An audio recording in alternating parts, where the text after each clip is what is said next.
This is the story of one of World War II's most persistent myths. A tale that's been shared in barrooms and online forums and around campfires for decades. A captured soldier who laughed in the face of death, then supposedly killed 21 Germans in 45 seconds. But here's what makes this story truly fascinating. It never actually happened. At least, not the way it's been told. What we're really looking at is something far more interesting than a simple war story. We're looking at how legends are born, how they spread, and why we desperately want to believe them. Because while this specific incident appears nowhere in military archives, nowhere in unit histories, nowhere in the meticulous records kept by both Allied and Axis forces, it refuses to die. The story always follows the same pattern. An Allied soldier, sometimes American, sometimes British, sometimes Canadian, gets captured by German forces. Instead of showing fear, he laughs. Maybe he knows something they don't. Or maybe he's just that brave. Then, in a blur of violence lasting less than a minute, he somehow kills 21 enemy soldiers and escapes. 21 Germans, 45 seconds.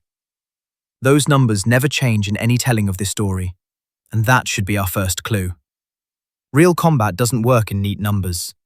Real firefights don't have scoreboards.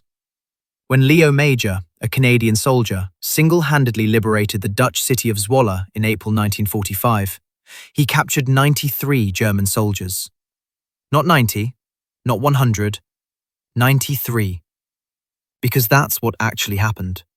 And reality doesn't care about round numbers. Leo Major's story is verified. It's in the military records, with witnesses, dates, and locations. He really did walk into an occupied city, alone, armed with a Sten gun, and more courage than common sense. He really did convince an entire German garrison to surrender by making them think the whole Canadian army was attacking. But even Leo Major, one of the most decorated Canadian soldiers of the war, didn't kill 21 enemies in 45 seconds. So where does this myth come from? Why do we keep telling it? And what does it say about how we remember war? Let's start with what we know about similar incidents that actually happened. Because while our 21 German story might be fiction, the spirit behind it, the idea of captured soldiers turning the tables on their captors, that's absolutely real. Take Jack Churchill. No relation to Winston, but every bit as bold. This British commando officer carried a longbow and a Scottish broadsword into battle. In Yugoslavia in 1944, the Germans captured him. Did he laugh? We don't know, but we do know he escaped. Then they recaptured him and sent him to Sachsenhausen concentration camp. He escaped again. When they moved him to a camp in Austria, he escaped a third time and walked 150 miles to Italy. Jack Churchill's story is extraordinary, and it's also true. You can look it up in the British military archives. There are photographs of him with his sword and bow, and there are after-action reports describing his captures and escapes. But even Mad Jack Churchill, as his men called him, never performed the impossible feat of our myth.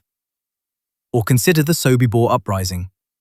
October 14th, 1943. Prisoners in this Nazi death camp had been planning their escape for months. When the moment came, they managed to kill 11 SS officers and several Ukrainian guards. Not 21, 11. And it took hours of careful planning and coordination, not 45 seconds of superhuman combat. These real stories are heroic and inspiring. They show human courage at its finest. So why do we need to invent stories that go even further? Part of it comes down to how memory works, especially memory of war. When soldiers come home, they tell stories. Sometimes those stories get better with each telling. A firefight that lasted 20 minutes becomes 10 minutes, then 5. 2 enemies become 4, then 8. It's not malicious, it's human nature. We want our stories to match the emotions we felt, and combat emotions are extreme. But there's something else happening with our 21 German story. It's too specific to be simple exaggeration. Those exact numbers, 21 and 45, they appear in every version. That suggests we're dealing with something that started as fiction and spread as fact. This happens more than you might think. After the war, pulp magazines were full of true war stories that were anything but. Comic books showed American soldiers performing impossible feats. Movies took real events and added Hollywood magic. Somewhere in that mix of fact and fiction, stories like our 21 Germans tale were born. The internet age has only amplified this problem. Now a story can spread across the world in hours, shared and reshared without anyone checking if it's true. Each website that repeats it becomes a source for the next. Soon you have dozens of sites, all telling the same story, and people assume it must be true because they've seen it so many places. But here's what bothers me most about this myth. It's not just that it's false, it's that it diminishes the real stories. When we spread tales of superhuman soldiers killing 21 enemies in 45 seconds, we're saying that real heroism isn't enough. That the actual, verified acts of courage performed by millions of Allied soldiers somehow need embellishment. They don't. Take Audie Murphy, the most decorated American soldier of World War II. In January 1945, near Holtzwihr, France, German infantry and tanks attacked his company. Murphy ordered his men to fall back, then climbed onto a burning tank destroyer and used its machine gun to hold off the German advance. For an hour, alone, with the vehicle on fire beneath him, he kept firing. He killed or wounded 50 German soldiers. 50 in an hour, with artillery falling around him and the tank destroyer threatening to explode at any moment. That's not a myth. That's history. There are witnesses, there are medals, there are official reports. And it's more impressive than any 45-second fantasy could ever be. Or take Nancy Wake, the most decorated Allied servicewoman of the war. The Germans called her the White Mouse because she was so hard to catch. She once killed the German sentry with her bare hands to prevent him from raising an alarm. She led resistance fighters in battles where they were outnumbered 10-1. All verified, all real, all more incredible than fiction. These are the stories we should be telling. Not because they're more dramatic than the myths. They're often less dramatic, less neat, less Hollywood-ready. We should tell them because they're true, because they honor real people who did real things under impossible circumstances. So what about the people who genuinely believe they heard this story from their grandfather, or their uncle, or their neighbor who fought in the war? Are they lying? Probably not. Memory is a tricky thing, especially memory of stories told long ago. Maybe their grandfather did tell them about a soldier who escaped from German captivity. Maybe there was a firefight involved. Maybe numbers got mentioned. Over time, in memory, those elements merged with other stories, got influenced by movies and books, became the 21 Germans tale.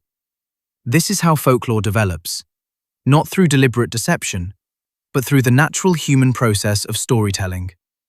Each teller adds a little, changes a little, until the story becomes something entirely different from what it started as. The military takes documentation seriously. After-action reports, unit histories, medal citations, they keep track of everything. If an Allied soldier had really killed 21 Germans in 45 seconds after being captured, it would be one of the most celebrated events of the war. There would be a Medal of Honor or a Victoria Cross. There would be newspaper articles. There would be a name, a date, a place. There's none of that. Just a story that floats free of any historical anchor, changing nationalities and locations with each telling, but always keeping those magical numbers. 21, 45. This matters because we're losing the real World War II generation. Every day, fewer veterans remain to tell their actual stories. When we fill the space with myths, we crowd out the truth.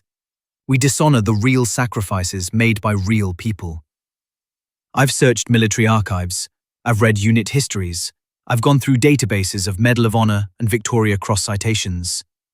The incident of the laughing prisoner who killed 21 Germans in 45 seconds simply doesn't exist in any verifiable form.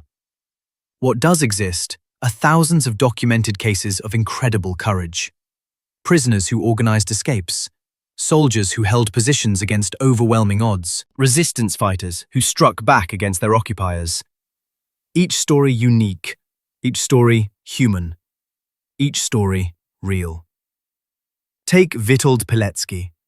He volunteered to be imprisoned in Auschwitz. Volunteered. His mission was to organize resistance within the camp and send intelligence to the Allies.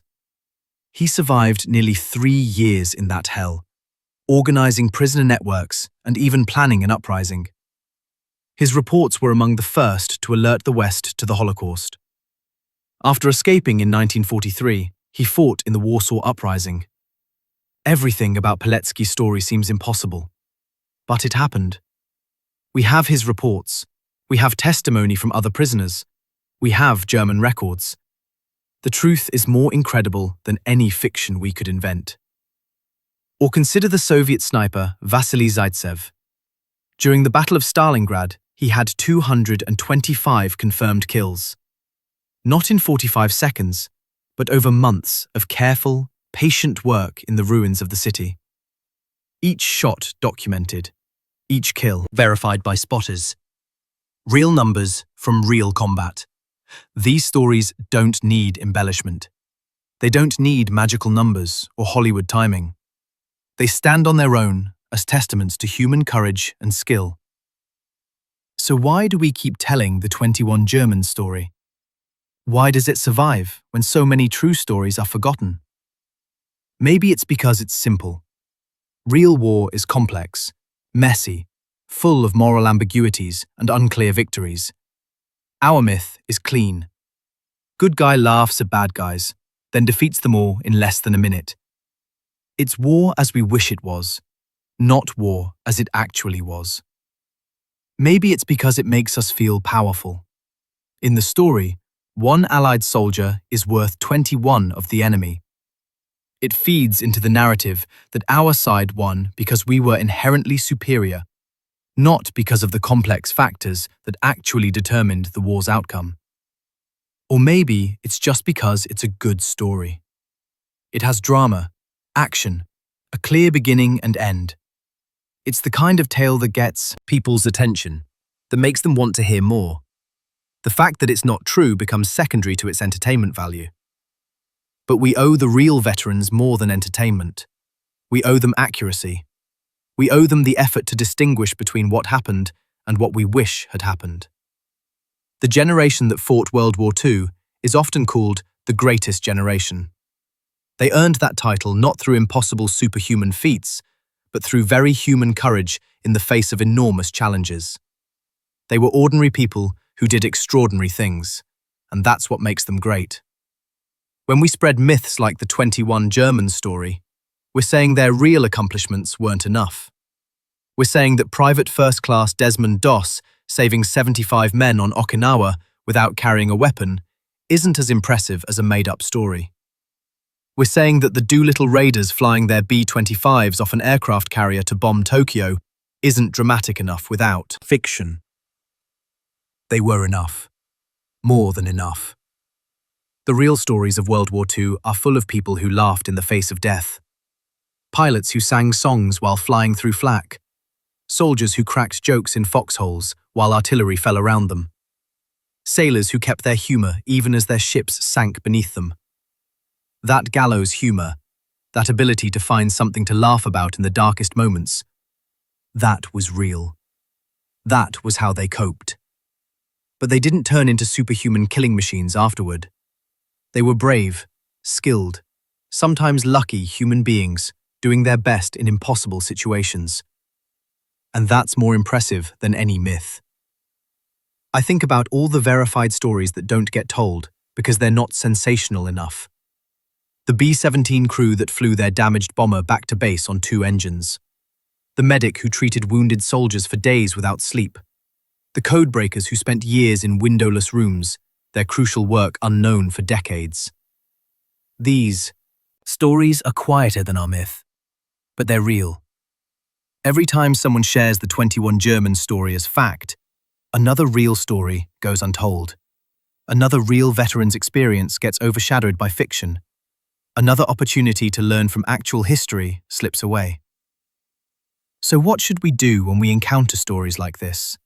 How do we separate fact from fiction without dishonoring the memory of those who served? First, we can ask questions. What unit was this soldier with? What was his name? Where did this happen? When? Real military actions have details. They have context. They fit into the larger history of the war. Myths float free, unmoored from specifics. Second, we can check sources. Not internet forums or social media posts, but actual military records, unit histories, contemporary newspapers. If something as dramatic as killing 21 enemy soldiers in 45 seconds really happened, it left a paper trail. Third, we can focus on verified stories.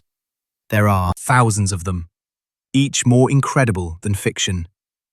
Every Medal of Honor citation, every Victoria Cross award represents a real person who did something extraordinary. These are the stories we should be sharing. And finally, we can be honest about uncertainty. If someone tells us their grandfather told them this story, we don't have to call them a liar. We can acknowledge that memories change, that stories evolve, that what they heard might have been influenced by other sources. We can respect their family history while also respecting historical accuracy. The myth of the soldier who killed 21 Germans in 45 seconds will probably never completely die. It's too good a story, too perfectly crafted to satisfy our desire for clear-cut heroism.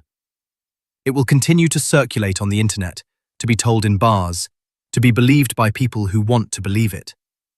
But we can choose to tell better stories, true stories, stories that honor the real men and women who fought and died in World War II. Stories that capture the complexity, the humanity, the genuine heroism of that generation. Because in the end, the truth is more powerful than any myth. The truth is that ordinary people faced extraordinary circumstances and rose to meet them. Not with superhuman abilities, but with courage, determination, and yes, sometimes even laughter in the face of death. That's the real story of World War II. That's the legacy we should remember and share. Not impossible myths, but possible heroism. Not 45-second fantasies, but the long, hard, real struggle against tyranny. The greatest generation doesn't need our myths. Their truth is enough.